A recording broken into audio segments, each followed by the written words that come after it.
வாழ்க்கைப் போரில் நீங்கள் எப்போதாவது முற்றிலும் தனியாக போராடுவதாக உணர்ந்திருக்கிறீர்களா? உங்களுக்கு வழிகாட்ட, உங்களை மீட்க ஒரு சிறந்த நண்பன் ஏற்கனவே உங்கள் வாழ்க்கை ரதத்தில் உங்களுடன் பயணம் செய்து கொண்டிருக்கிறார் என்றால் எப்படி இருக்கும்? லார்ட் கிருஷ்ணா கால்ஸ் சேனலுக்கு மீண்டும் உங்களை அன்போடு வரவேற்கிறேன். நான் உங்கள் ராதா. இன்று நாம் பிரம்மாண்டமான கோவில்களைத் தாண்டி இதயத்தின் நெருக்கமான இடங்களுக்குள் நுழையப் போகிறோம்.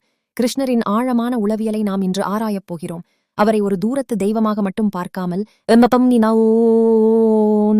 நமது ஆன்மாவுக்கு என்ன தேவையோ அதற்கேற்ப தன்னை மாற்றிக்கொள்ளும் ஒரு அறியப்படாத நண்பனாக பார்க்கப் போகிறோம்.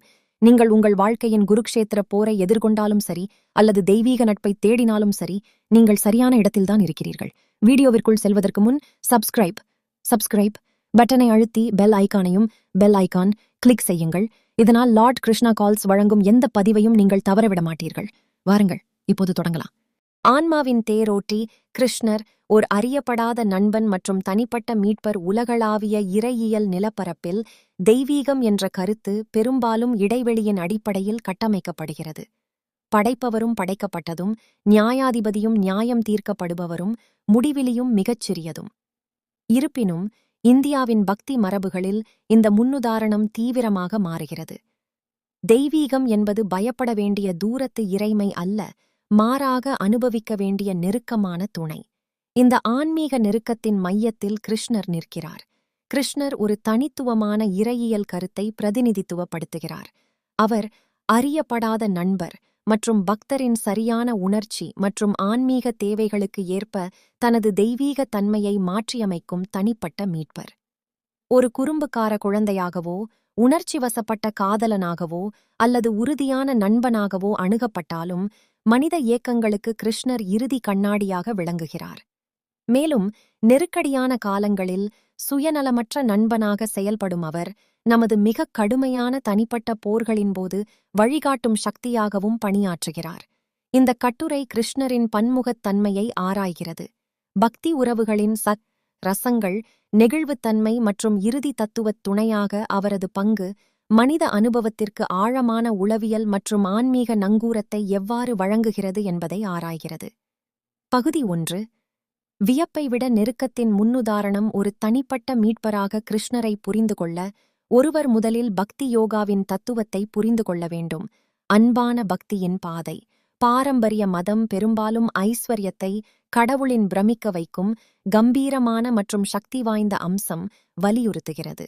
ஐஸ்வர்யத்தின் பாரத்தின் கீழ் மனித பதில் பொதுவாக பயபக்தி, கீழ்ப்படிதல் மற்றும் சில நேரங்களில் பயமாகும். இருப்பினும் கிருஷ்ணர் பெரும்பாலும் மாதுரியத்தின் இனிமை, நெருக்கம் மற்றும் அணுகுமுறை லென்ஸ் மூலமாகவே வழிபடப்படுகிறார். வியப்பு ஆத்மாவுக்கும் தெய்வீகத்திற்கும் இடையே ஒரு தடையை உருவாக்குகிறது என்று பக்தி மரபு கூறுகிறது. உண்மையான ஒன்றிணைப்புக்கு எல்லைகள் கரைய வேண்டும், மேலும் மனித அன்பைப் போல வேறு எதுவும் எல்லைகளை கரைக்காது. ஒரு மனிதராக அவதரித்து பசி, மகிழ்ச்சி, நட்பு மற்றும் துக்கம் ஆகியவற்றை அனுபவிப்பதன் மூலம் கடுமையான கோட்பாடுகளின் பிரம்மாண்டமான கோவில்களை விட்டு வெளியேறி தனிப்பட்ட உறவின் நெருக்கமான தோப்புகளுக்குள் நுழைய கிருஷ்ணர் பக்தரை அழைக்கிறார். அவர் அறியப்படாத நண்பராக மாறுகிறார். அனைத்து உயிரினங்களின் இதயத்திலும் வசிக்கும் அமைதியான சாட்சி, அந்தர்யாமி. கடுமையான சடங்குகள் மூலம் அல்ல, உண்மையான உணர்ச்சிபூர்வமான தொடர்பின் மூலம் அங்கீகரிக்கப்படுவதற்காக காத்திருக்கிறார். பகுதி 2. தெய்வீகத்தின் பன்முகத்தன்மை. பாவங்கள். கிருஷ்ணரின் கதையின் மேதைமை அதன் உணர்ச்சிபூர்வமான நெகிழ்வுத்தன்மையில் உள்ளது. தொடர்புக்கான ஆன்மாவின் ஏக்கம் ஒரே மாதிரியானது அல்ல, அது நபருக்கு நபர் மாறுபடும். இதை உணர்ந்து ஒரு பக்தர் கிருஷ்ணருடன் தொடர்பு கொள்ளக்கூடிய பல்வேறு பாவங்களை, உணர்ச்சி நிலைகள் அல்லது மனப்பான்மைகள் மரபு கோடிட்டுக் காட்டுகிறது.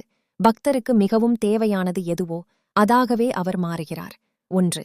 வாத்சல்ய பாவம். தெய்வீக குழந்தை கிருஷ்ணருக்கும் அவரது வளர்ப்புத் தாய் யசோதைக்கும் இடையிலான உறவில் மதத்தின் பாரம்பரிய சக்தி, இயக்கவியல் முற்றிலும் தலைகீழாக மாறுகிறது. கடவுள் பக்தரை பாதுகாப்பதில்லை, பக்தர் கடவுளை பாதுகாக்கிறார்.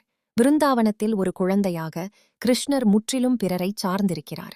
யசோதை அவரை பற்றி கவலைப்படுகிறாள், திட்டுகிறாள், உணவளிக்கிறாள். இந்த வாத்சல்ய பாவம் வளர்ப்பதற்கான மனித உள்ளுணர்வை பூர்த்தி செய்கிறது. பக்தரை பொறுத்தவரை கடவுளை ஒரு பாதிக்கப்படக்கூடிய குழந்தையாக பார்ப்பது அனைத்து சுயநல கோரிக்கைகளையும் நீக்குகிறது. நீங்கள் ஒரு குழந்தையிடம் செல்வம், முக்தி அல்லது வெற்றியை கேட்பதில்லை. அவர்களை நேசிக்கவும் பாதுகாக்கவும் மட்டுமே விரும்புகிறீர்கள். இந்த நிலையில் பக்தரை அவர்களின் சொந்த ஈகோ மற்றும் சுயநல ஆசைகளில் இருந்து காப்பாற்றுவதன் மூலம் கிருஷ்ணர் தனிப்பட்ட மீட்பராக மாறுகிறார். அதற்கு பதிலாக தூய்மையான நிபந்தனையற்ற தாய் அல்லது தந்தை அன்பை வழங்குகிறார். இரண்டாவது, மாதுரிய பாவம்.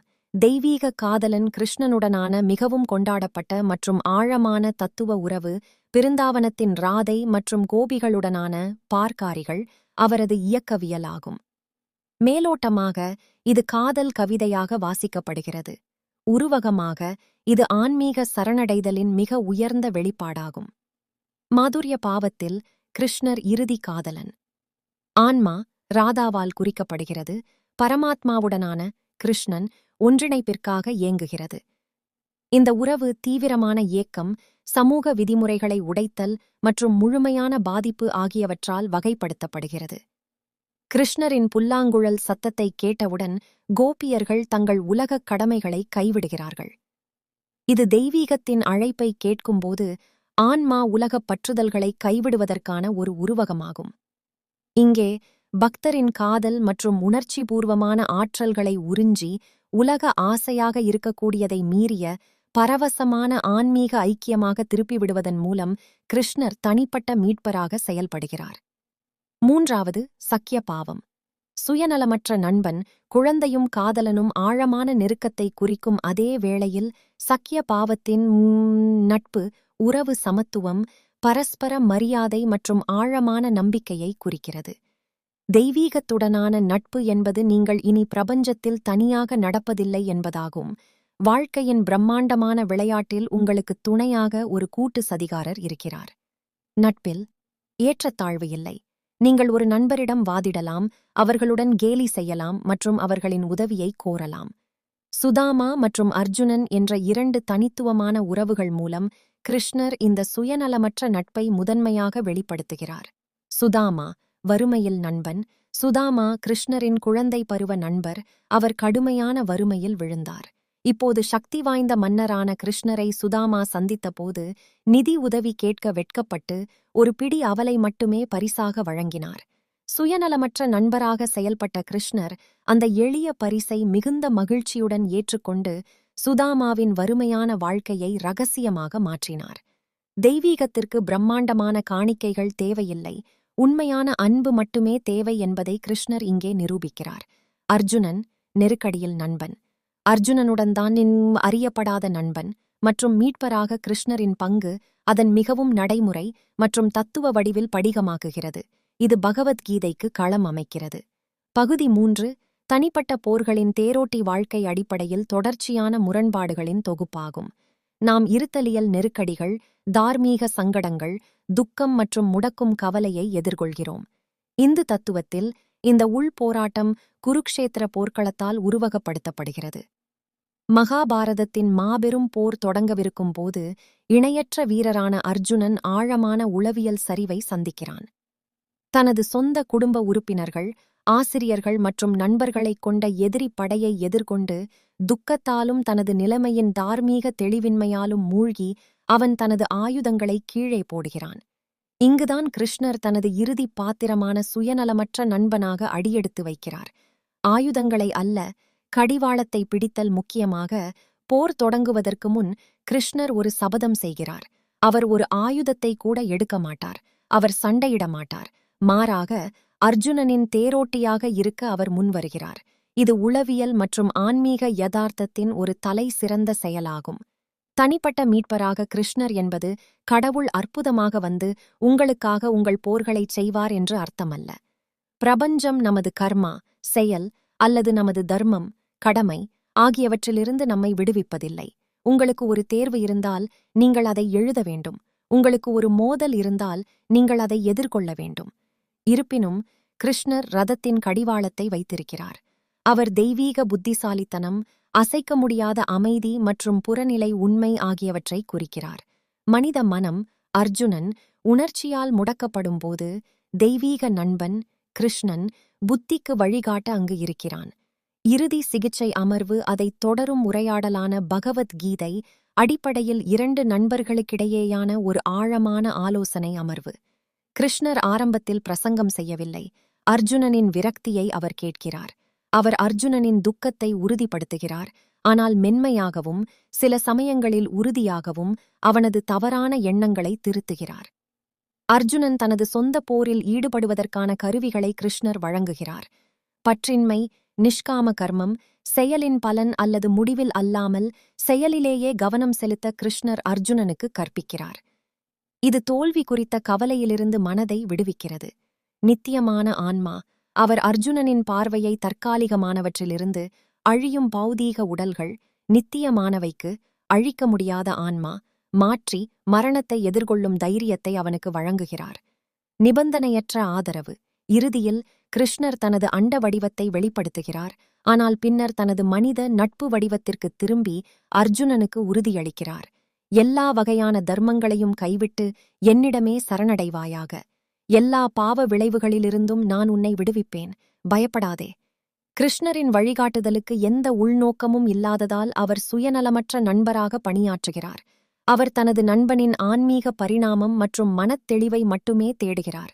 அவர் கட்டமைப்பு, ஆறுதல் மற்றும் முன்னோக்கை வழங்குகிறார், ஆனால் அர்ஜுனன்தான் எழுந்து நின்று வில்லை எடுக்க வேண்டும் என்று வற்புறுத்துகிறார்.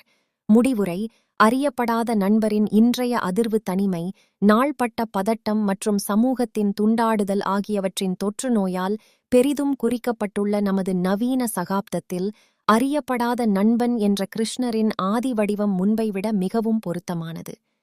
நாம் பெரும்பாலும் வெளி உலகில் அரசியல்வாதிகளிடம், தொழில்நுட்பத்தில், செல்வத்தில் அல்லது காதல் கூட்டாளர்களிடம் மீட்பர்களை தேடுகிறோம். அவர்கள் நமது உள் குருக்ஷேத்திரங்களை மாயமாக தீர்ப்பார்கள் என்று எதிர்பார்க்கிறோம். ஆயினும் நாம் தேடும் மீட்பர் ஏற்கனவே நமது தேரில் சவாரி செய்து கொண்டிருக்கிறார் என்பதை கிருஷ்ணரின் தத்துவம் உணர்த்துகிறது.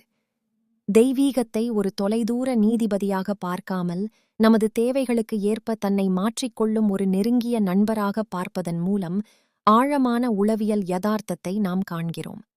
நாம் முற்றிலும் உதவியற்றவர்களாகவும் சிறியவர்களாகவும் உணரும்போது, நேசிப்பதற்கான நமது திறனை நினைவூட்டும் வளர்க்கும் குழந்தையாக தெய்வீகம் இருக்கிறது. நாம் துண்டிக்கப்பட்டதாகவும் வெறுமையாகவும் உணரும்போது, பரவசமான மகிழ்ச்சிக்கு நம்மை திரும்ப அழைக்கும் காதலனாக தெய்வீகம் இருக்கிறது. பயத்தாலும் முடிவெடுக்க முடியாமலும் முடங்கி பயங்கரமான தனிப்பட்ட போர்களின் விளிம்பில் நாம் நிற்கும்போது, தெய்வீகம் சுயநலமற்ற நண்பனாக இருக்கிறது. கடிவாளத்தை பிடித்துக்கொண்டு காலமற்ற ஞானத்தை நம் காதுகளில் கிசுகிசுக்கிறது. மேலும் நாம் போரை நாமே எதிர்த்து போராட வேண்டும் என்றாலும் நாம் தனியாக போராட வேண்டியதில்லை என்பதை நமக்கு நினைவூட்டுகிறது. இன்றைய நமது பயணத்தின் முடிவுக்கு வந்துள்ளோம். ஒன்றை மட்டும் எப்போதும் நினைவில் கொள்ளுங்கள்: உங்கள் வாழ்க்கை போர்களில் நீங்கள் ஒருபோதும் தனியாக போராட வேண்டியதில்லை. வாழ்க்கையின் குருக்ஷேத்திர போர் உங்களை சோர்வடையச் செய்யும் போதெல்லாம் உங்கள் மனதின் கடிவாளத்தை அந்த சுயநலமற்ற நண்பனிடம் ஒப்படையுங்கள். நீங்கள் அன்பான குழந்தையையோ, காதலனையோ அல்லது ஞானமுள்ள தேரோட்டியையோ தேடினாலும், உங்கள் இதயத்தின் அமைதியான இடங்களில் உங்களுக்காக கிருஷ்ணர் காத்துக் கொண்டிருக்கிறார். கிருஷ்ணருடன் நீங்கள் எந்த உறவில் மிகவும் நெருக்கமாக உணர்கிறீர்கள், அதை கீழே கமெண்டில் என்னுடன் பகிர்ந்து கொள்ளுங்கள். உங்கள் கருத்துக்களை படிக்க நான் மிகவும் ஆவலாக உள்ளேன். இந்த வீடியோ உங்கள் மனதுக்கு அமைதியை தந்திருந்தால் லைக் செய்யுங்கள். இன்று ஒரு நல்ல நண்பனின் அரவணைப்பு தேவைப்படும் ஒருவருடன் இதை பகிருங்கள். மேலும் நமது சேனலை சப்ஸ்கிரைப் செய்ய மறக்காதீர்கள். மீண்டும் சந்திக்கும் வரை நான் உங்கள் ராதா. லார்ட் கிருஷ்ணாவின் அழைப்பை கேட்க உங்கள் இதயத்தை எப்போதும் திறந்து வையுங்கள் என்று கேட்டுக்கொள்கிறேன். ராதே ராதே.